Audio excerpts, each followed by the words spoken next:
कट्टरता का हद पार कर दिया कुछ लोगों ने, फिर देश विरोधी नारे लगा दिए कुछ दोगलों ने।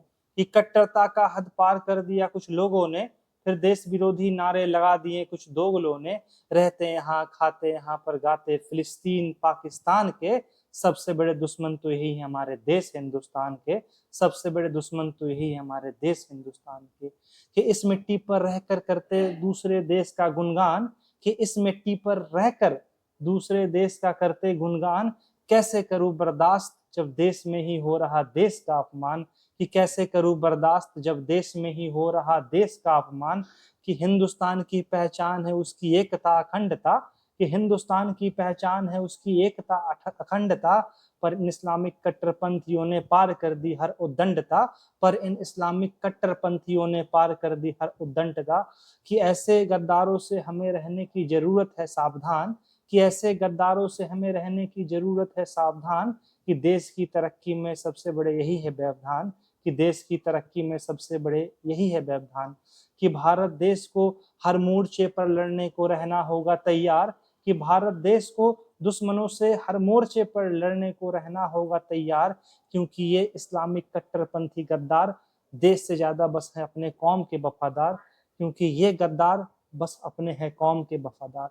नमस्कार मित्रों, जय श्री राम। आज की जो घटना हुई कश्मीर में, आप सब ने देखा होगा, और इस पे मैं विस्तृत रूप से बात करूं उससे पूर्व आप ये वीडियो देखें, उसके बाद हम लोग इस पर चर्चा करते हैं। आपने एक हिजबुल्लाह चीफ को मारा है, हर घर से हिजबुल्लाह निकलेगा। I am talking to the Israel, the chief minister of Israel. मैं हर उस इंसान से बात कर रही हूँ जो फलस्तीन के खिलाफ है। मैं लिबनानियंस को हौसला देना चाहूंगी कि वो बिल्कुल भी फिक्र ना करे, क्योंकि हम उनके साथ है। रशिया कम्युनिटी उनके साथ है, हम उनका साथ कभी नहीं छोड़ेंगे, कभी भी नहीं। आपको पता नहीं है कि आपने किसको शहीद किया है।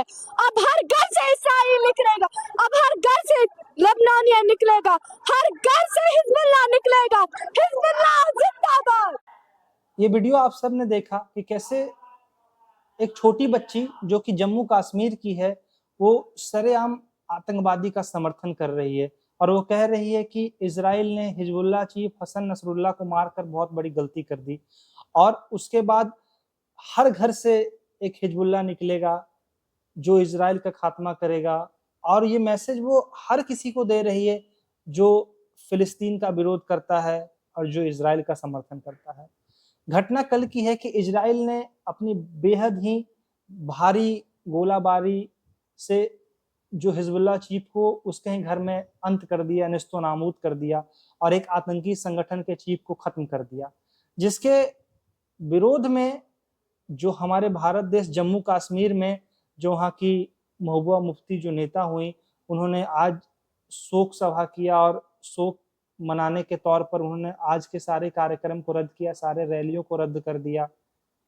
यहाँ तक कि लोग वहां पर इकट्ठा हुए, रैली निकाल रहे थे उस हिजबुल्लाह चीफ आतंकी संगठन के समर्थन में, और खुलेआम उसका समर्थन कर रहे हैं और देश विरोधी हरकतों में संलिप्त हो रहे हैं। मेरा बस इतना ही सवाल है कि अगर कभी भारत को लड़ाई होता है पाकिस्तान से, बांग्लादेश से या चीन से या किसी भी इस्लामिक कट्टरपंथी देश से, तो क्या ये लोग जो आज फिलिस्तीन का समर्थन कर रहे हैं, ये जो लोग लेबनान का समर्थन कर रहे हैं और जितने भी आतंकी संगठनों का समर्थन करते हैं, वो क्या भारत का समर्थन करेंगे? क्या भारत में ये लोग गृह युद्ध छेड़ने का प्रयास नहीं करेंगे? ये हर संभव प्रयास करेंगे जिससे कि भारत को अंदरूनी रूप से तोड़ा जाए, जिससे कि भारत को चोट पहुंचाई जाए, क्योंकि इनकी मंशा देश प्रेम बिल्कुल नहीं है। ये जब छोटी छोटी बच्चियों की स्थिति ऐसी है, मानसिकता ऐसी है कि जो प्ले कार्ड लेके आतंकी संगठनों का समर्थन कर रहे हैं जम्मू कश्मीर में, तो जब जरूरत पड़ेगा तो कैसे वो भारत का समर्थन करेंगे?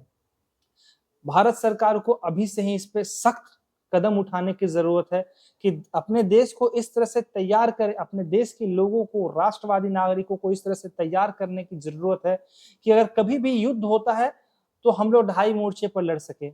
बिपिन रावत जी ने भी यही कहा था कि भारत को ढाई मोर्चों पर लड़ने के लिए तैयार रहना पड़ेगा। और क्योंकि जो स्थिति इन इस्लामिक कट्टरपंथी ने उत्पन्न कर रखी है, जो खुलेआम आतंकी संगठनों का समर्थन कर रहे हैं, क्योंकि इन्हें आतंक का धर्म नहीं दिखता है। ये कभी नहीं करेंगे कि आतंक और आतंकवादी किस धर्म से हैं, लेकिन ये आतंकियों का समर्थन करेंगे, आतंकवाद का समर्थन करेंगे। और जिस हमास ने कितनी बर्बरता पूर्वक इजराइल के नागरिकों की हत्या की थी, ये लोग उसका समर्थन करते हैं, ये लोग फिलिस्तीन का समर्थन करते हैं। तो ये लोग सीधे सीधे आतंकवाद और आतंकवादियों का समर्थन करते हैं, क्योंकि इनके मन में बचपन से ही कट्टरता भरी हुई है। इन्हें मदरसों में यही सिखाया जाता है, सीधे सीधे कट्टरता और उग्रवाद सिखाया जाता है कि कैसे जिहाद किया जाए और जिहादी हरकतों में संलिप्त हुआ जाए। क्योंकि हजारों ऐसे खबर हम देख चुके हैं जिसमें ये लोग सरेआम पाकिस्तान की नुमाइंदगी करते हैं, पाकिस्तान का समर्थन करते हैं। कुछ लोग तो संसद में जाकर ओवैसी जैसे गद्दार संसद में जाकर जय फिलिस्तीन का नारा लगाते हैं। इनसे कभी भारत माता की जय के नारे नहीं लगेंगे, कभी जय हिंद जय भारत नहीं कहेंगे और वंदे मातरम का गुणगान नहीं करेंगे, लेकिन ये संसद में जाकर फिलिस्तीन का समर्थन करेंगे और जय फिलिस्तीन कहेंगे। तो इनसे इनकी मानसिकता समझ में आती है कि इनके हृदय में क्या है, इनके हृदय में देश प्रेम कितना है, और जो विदेशी ताकतें हैं जो इसके कौम के हैं उनके लिए कितना वफादार है। हमें अभी से समझदारी से कार्य करने की जरूरत है। अपने आप को सशक्त करें, अपने आप को मजबूत करें कि कभी भी जरूरत पड़े देश के लिए समर्पित रहने के लिए तो हम अपना पूर्ण रूप से समर्थन दे सके और अपना समर्पण इस देश के लिए दे सकें। जय हिंद, जय भारत।